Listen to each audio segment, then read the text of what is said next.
Hello, and thank you so much for tuning in to Carol's Daily Sauce. Well, I'm back today with something different, something that I'd like to do. I'm going to challenge myself for 30 days. What is this? Today is April the 21st.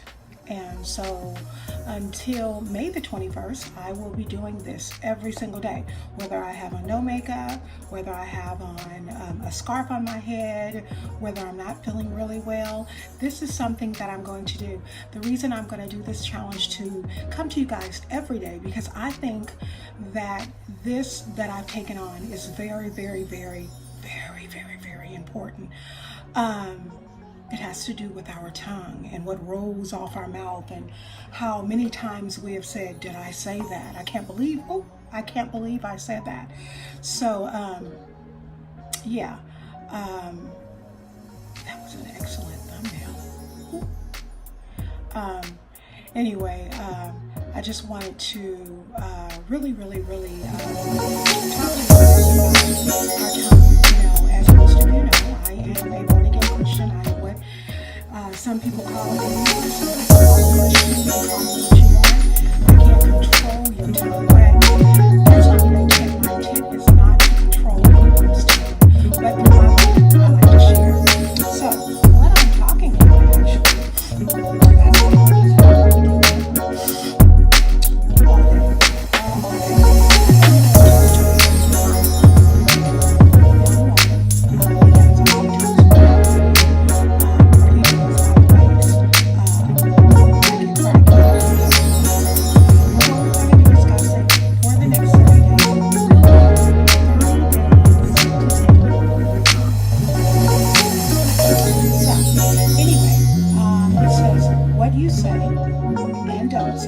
will improve your relationships.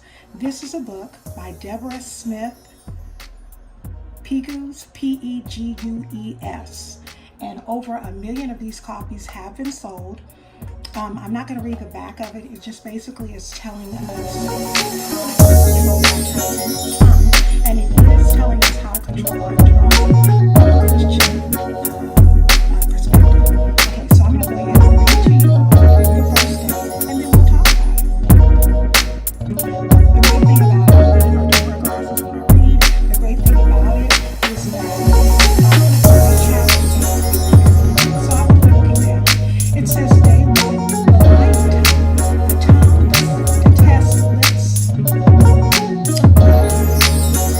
detests lying lips, but he delights in being true. That is the scripture from Proverbs 12:22. Everything we do and say must be based upon the truth. Lies make a shaky foundation for any relationship. Lying comes in 4 primary forms: deceitful, half-truths, exaggerations, and flattery. We will look at flattery in a separate chapter. So it looks like for day 1, for the lying tongue, we are going to be discussing deceitful, half-truths, and exaggerations. Deceitfulness. When I opened my mailbox and saw the letter from the Internal Revenue Service, my heart did not skip a beat as it had in the past. I used to dread those audits of my tax returns.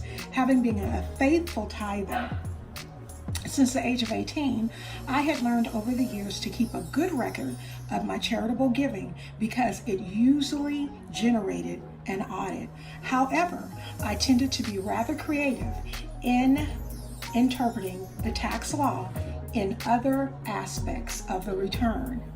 As I stood there fingering the envelope, I knew that whatever the nature of the inquiry, all would be well, for I had support for all of the deductions that I had taken.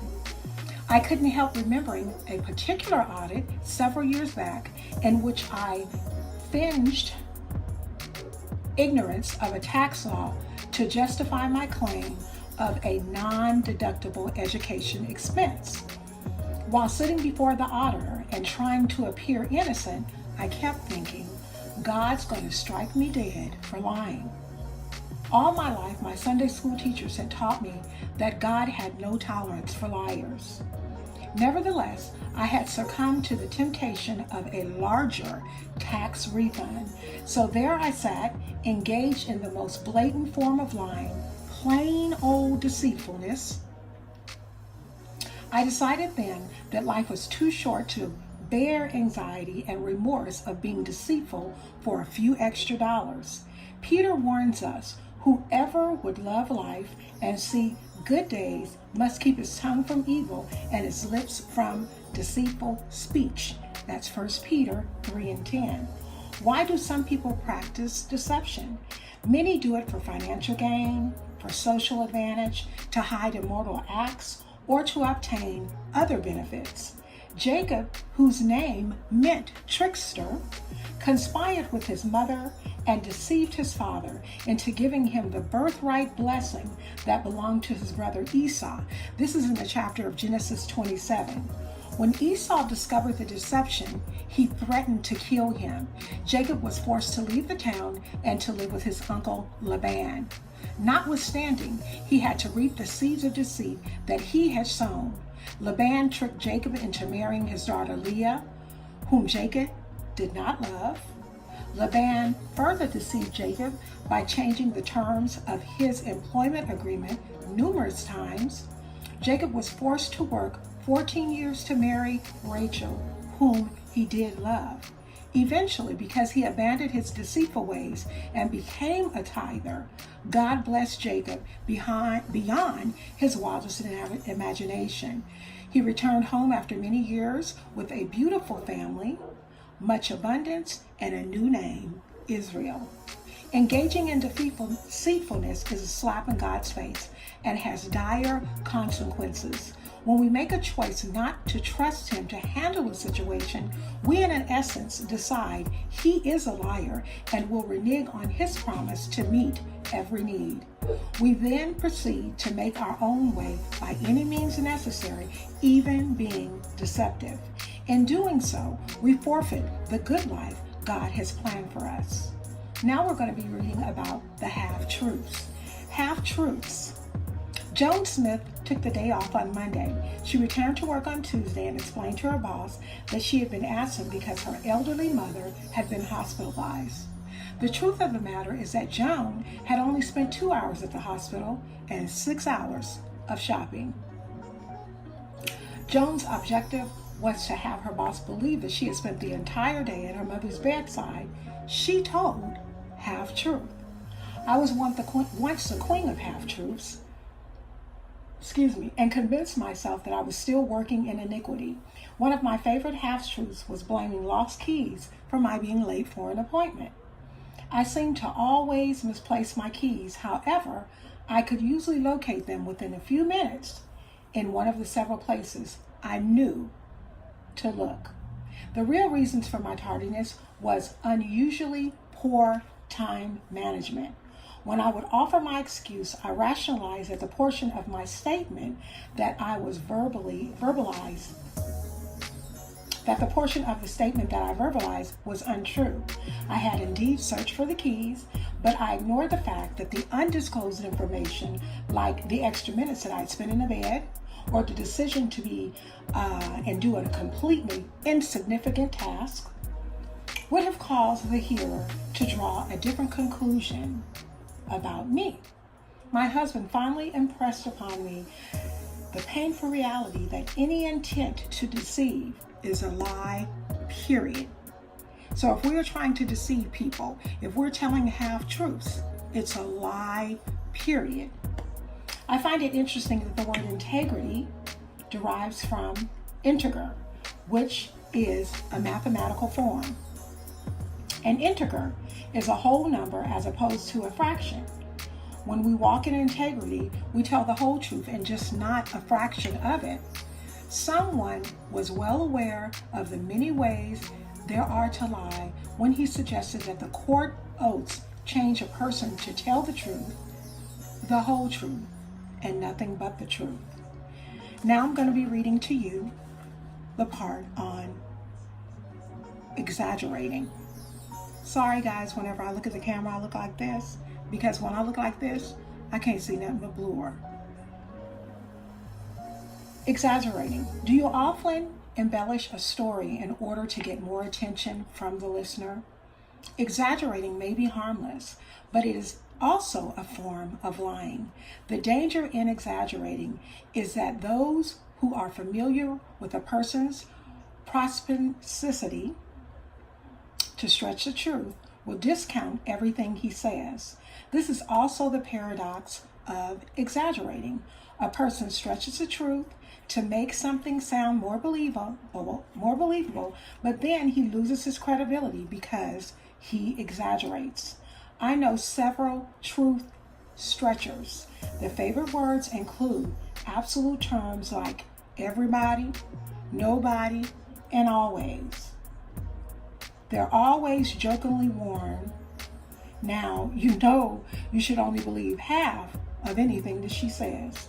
What a terrible indictment.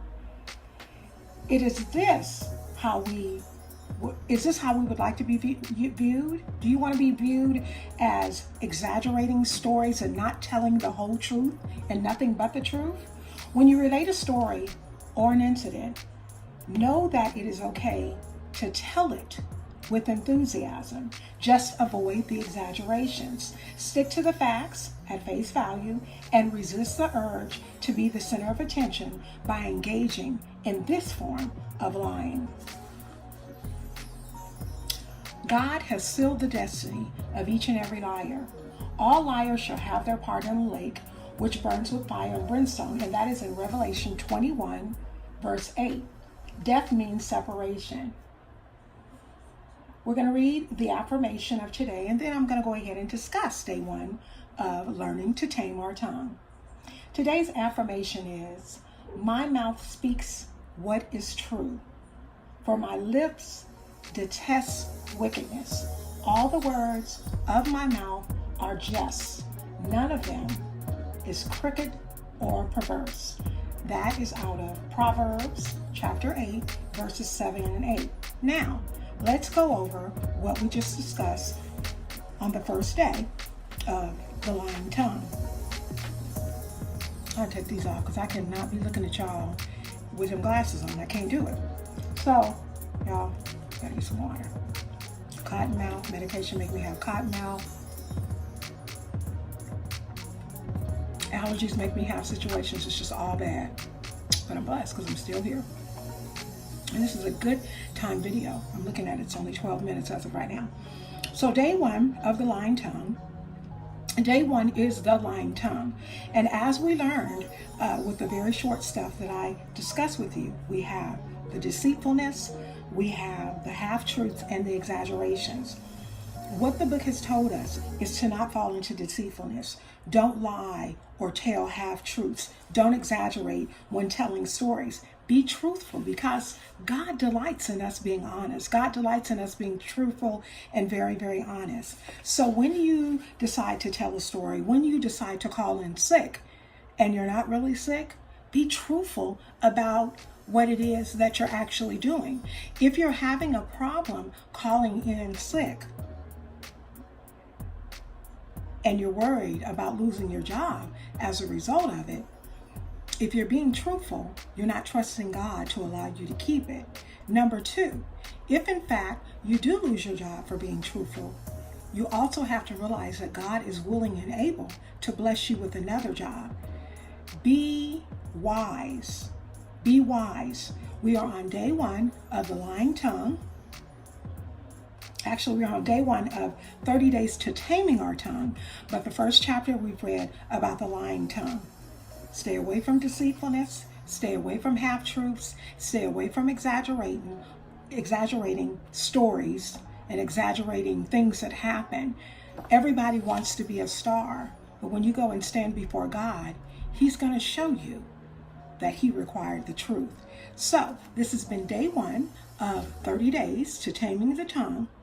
Please make sure that you tune in on tomorrow because, as I said, I will be doing a 30-day challenge of every day of these 30 days, what it takes to taming our, not just yours, but our including my tongue.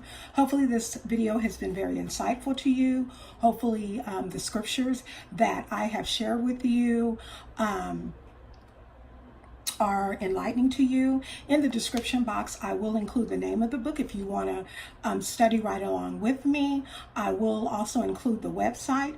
This book was very inexpensive. This is one of the 2 books that I purchased when I went to Georgia. I believe this book was like $2.50.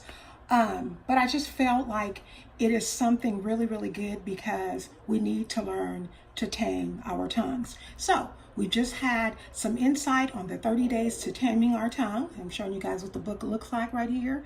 30 days to taming our tongue. Hopefully you can go on Amazon and pick it up. And like I said, doesn't matter how I look, how I feel, I'm going to come here every day for the next 30 days so that I can share with you the 30 days on working on taming our tongue. Thank you so much for tuning in to my sauce. Please like, comment, and subscribe. And don't forget to click the bell to be reminded of each and every video that I upload. In addition to taming the tongue, I'll also have other videos. This is just something, a little challenge that I want to do.